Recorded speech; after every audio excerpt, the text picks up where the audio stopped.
Hi guys, ఎలా ఉన్నారు? మన తెలంగాణలో అతిపెద్ద దేవాలయాల్లో ఒకటైన స్వర్ణగిరి దేవాలయానికి అయితే మనం ఇప్పుడు వెళ్దాం. మనం వరంగల్ హైవే మీదుగా జస్ట్ 2 కిలోమీటర్ లోపలికి వచ్చిన తర్వాత మనకి దేవాలయం యొక్క ప్రధాన ఆర్చి ఉంటుంది. ఈ ఆర్చి ద్వారా మనం లోపలికి వెళ్ళాలి. మనం ఇలా లోపలికి వచ్చిన తర్వాత ఓన్ వెహికల్‌లో వచ్చిన వాళ్ళకి పార్కింగ్ సదుపాయం కూడా ఉంటుంది. ఈ దేవాలయం తెలంగాణలో ఉన్న వెంకటేశ్వర స్వామి ఆలయాల్లో అతిపెద్ద ఆలయం ఈ స్వర్ణగిరి దేవాలయం. మనము దేవాలయం ఎళ్ళే ఎంట్రన్స్‌లో బ్రహ్మరథం అనేది ఉంటుంది. ఈ బ్రహ్మరథంలో బ్రహ్మదేవుడు వారు మనకి దర్శనమిస్తారు. మనకి కొండపైకి వెళ్ళే ఎంట్రన్స్‌లో స్వామివారు దివ్య పాదాలు మనకి దర్శనమిస్తాయి. ఈ స్వామివారి పాదాలను దర్శించుకొని వైకుంఠ ద్వారం ద్వారా మనం పైకి వెళ్ళాలి. మనకి తిరుపతిలో అలిపిరి ఎంట్రన్స్‌లో స్వామివారి పాదాలు ఎలా అయితే ఉన్నాయో ఇక్కడ కూడా అలాగే ఉంటాయి. మనము ఈ వైకుంఠ ద్వారం నుంచి స్వామివారి మెట్ల మార్గం ద్వారా పైకి వెళ్ళాలి. ఈ మెట్లనేవి 108 మెట్ల వరకు ఉంటాయి. ఈ మెట్లు గూడా మనకి ఫ్లాట్‌గా ఉంటాయి. చిన్న పిల్లలు కూడా ఎక్కడానికి సింపుల్‌గా ఉంటుంది. మీరు కూడా స్వామివారి పాదాలను దర్శించుకోండి.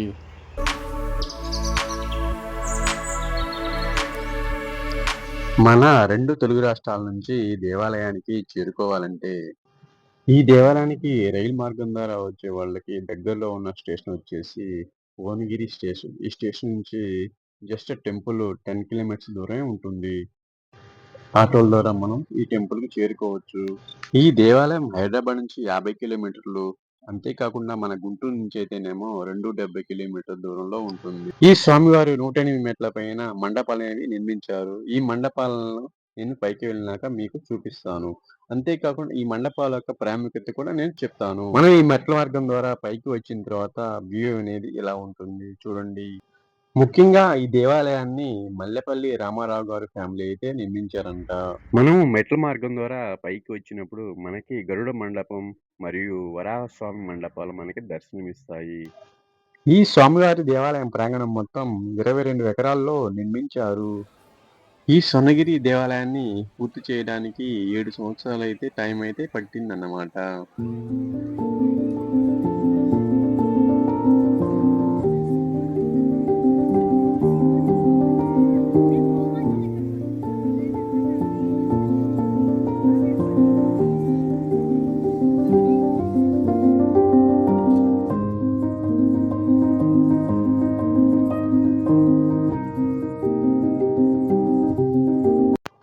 ఈ స్వర్ణగిరి దేవాలయంలో శ్రీ వెంకటేశ్వర స్వామి వారు మనకి 16 అడుగుల ఎత్తులో మనకి దర్శనమిస్తారు. ఈ రథం పక్కనే వినాయక స్వామి వారి మండపం కూడా ఉంటుంది. చూసి మీరు కూడా దర్శించుకోండి. మనల్ని మొబైల్స్ అనేవి లోపలికి అలౌ చేయట్లేదు. సో, లగేజ్ కౌంటర్‌లు అండ్ మొబైల్ కౌంటర్‌లు మనకి అందుబాటులో ఉన్నాయి. అందులో మనం పెట్టుకొని మనం టెంపుల్‌లోకి వెళ్ళవచ్చు. మనము స్వామివారి దర్శనానికి తూర్పు గోపురం ద్వారా మనము వెళ్ళాలి. మనకి ఫ్రీ దర్శనం ఉంటుంది. అంతేకాకుండా రూ. 50 టికెట్ ద్వారా వెళ్ళొచ్చు. అదే కాకుండా రూ. 300 ద్వారా కూడా మనం వెళ్ళవచ్చు. మనము ముఖ్యంగా రూ. 300 దర్శనానికి వెళ్తే ఫ్రీ లడ్డు మరియు స్వామివారి శాలువ మనకి బహూకరిస్తారు. మనకి తూర్పు గోపురం ఎదురుగా స్వామివారి విజయస్తంభం అయితే ఇక్కడ ఉంటుంది. స్వామివారి విజయస్తంభం మీద అనేక రకాల శిల్పకళలతో చెక్కబడి ఉంటుంది. చాలా అద్భుతంగా ఉంది. చూడండి మీరు కూడా.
స్వామివారి దర్శనం చేసుకొని బయటికి రాగానే మనకి హనుమంతుడి మండపం అయితే కనపడుతుంది.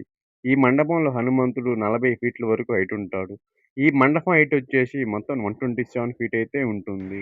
ఇంకో ప్రత్యేకత ఏంటంటే, ఈ హనుమంతుడి విగ్రహాన్ని ఏకశిలా విగ్రహంతో మలిచారు. సో, ఈ విగ్రహం యొక్క ఇంకో ప్రత్యేకత ఏంటంటే, ఈ ఆంజనేయ స్వామి వారు ప్రపంచంలో ఎక్కడా లేని పోజులో ఈ విగ్రహం అయితే మనకి దర్శనమిస్తుంది. ముఖ్యంగా చాలా మంది భక్తులు టెంపుల్ బ్యాక్ సైడ్ లొకేషన్ అయితే మర్చిపోతుంటారు. మీలో ఎవరైనా ఈ దేవాలయానికొస్తే తప్పకుండా విజిట్ చేయండి.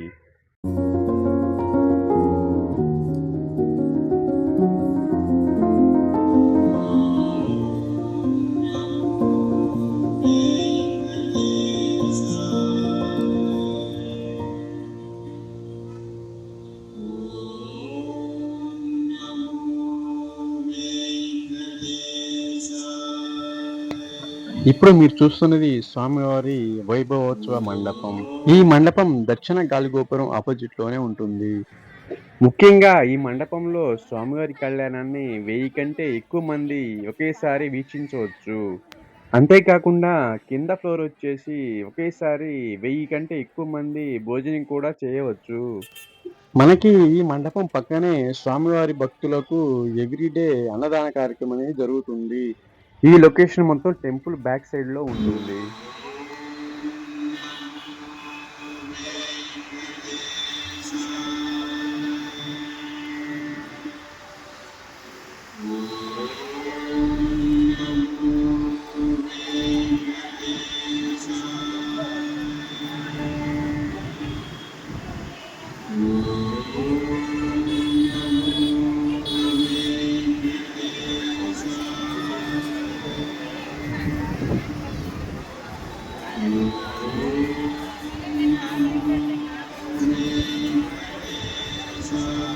మనము స్వామివారి దర్శనానికి వెళ్ళడానికి క్యూ లైన్ అనేది దర్శనం గాలిగోపురం నుంచి స్టార్ట్ అవుతుంది. టుడే వీకెండ్ అవ్వటంతో భక్తుల రద్దీ అనేది చాలా హెవీగానే ఉంది.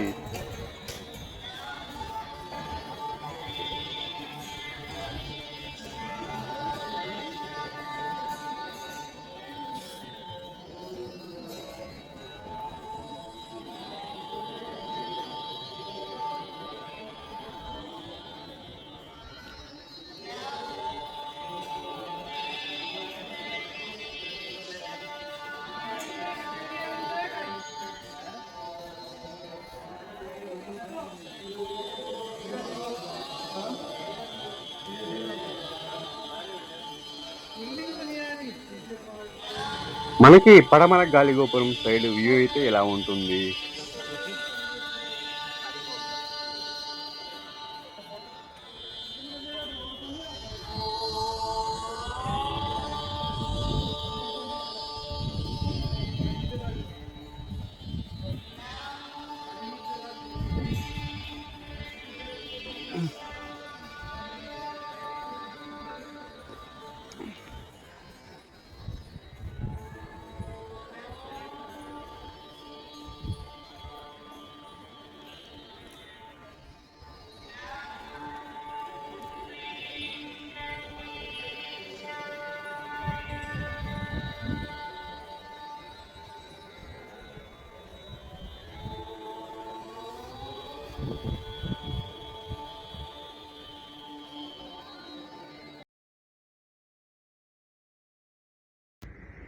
ఇప్పుడే స్వామివారి దర్శనం అయితే అయిపోయింది. మనకి స్వామివారొచ్చేసి 16 అడుగుల ఎత్తులో మనకి దర్శనమిస్తారు.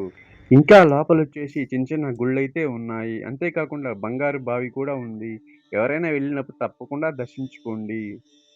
ముఖ్యంగా ఈ దేవాలయం యొక్క ప్రాముఖ్యత ఏంటంటే, మన దేశంలో ఉన్న ముఖ్యమైన 108 వైష్ణవ పుణ్యక్షేత్రాల నుంచి నీళ్లను, మట్టిని తెచ్చి ఈ దేవాలయం గర్భాలయం కింద పెట్టి ఈ దేవస్థానాన్ని నిర్మించారు.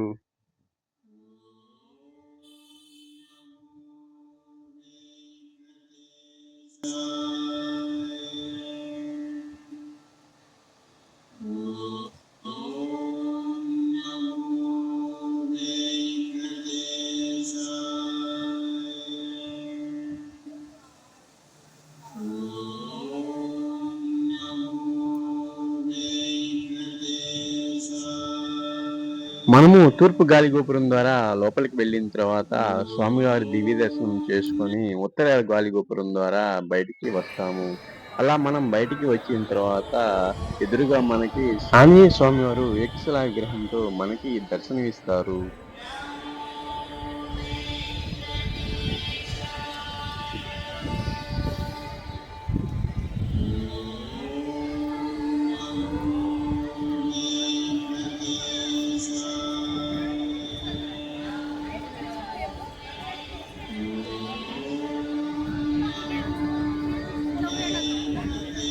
ఇంతకుముందు నేను ఈ స్వామివారి మెట్ల పైన ఉన్న మండపాల గురించి చెప్తా అన్నాగా, ఇవే ఆ మెట్ల పైన ఉన్న దశ అవతార మండపాలు.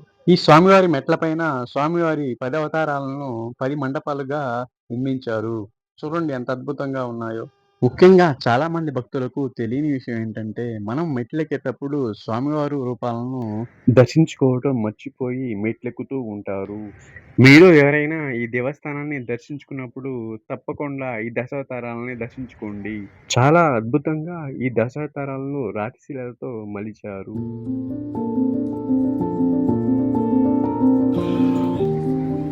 నెక్స్ట్ మనం కోనేరు దగ్గరికి వెళదాం.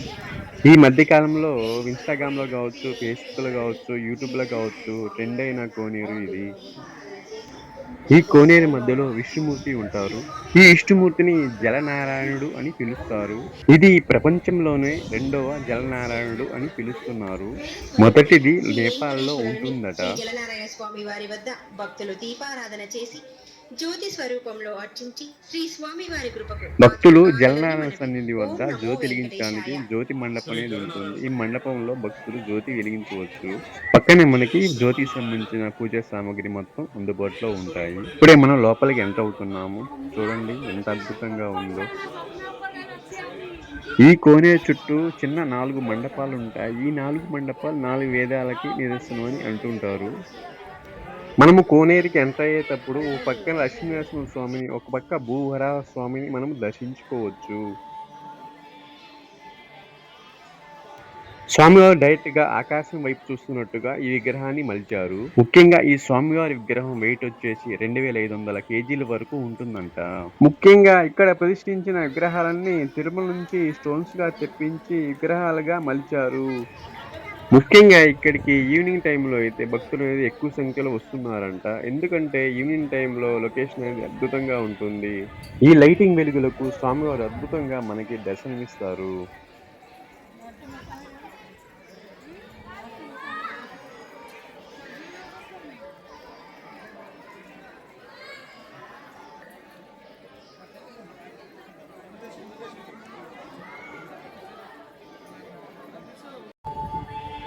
మనం ఈ గుడి పైనుంచి చూస్తే అది ఎంట్రన్స్ అదిగోండి. అక్కడి నుంచే మనం లోపలికి రావాలి. అక్కడి నుంచి వచ్చిన తర్వాత ఇక్కడ మెట్లు ఉంటాయి. మెట్ల ద్వారా మనం పైకి రావచ్చు.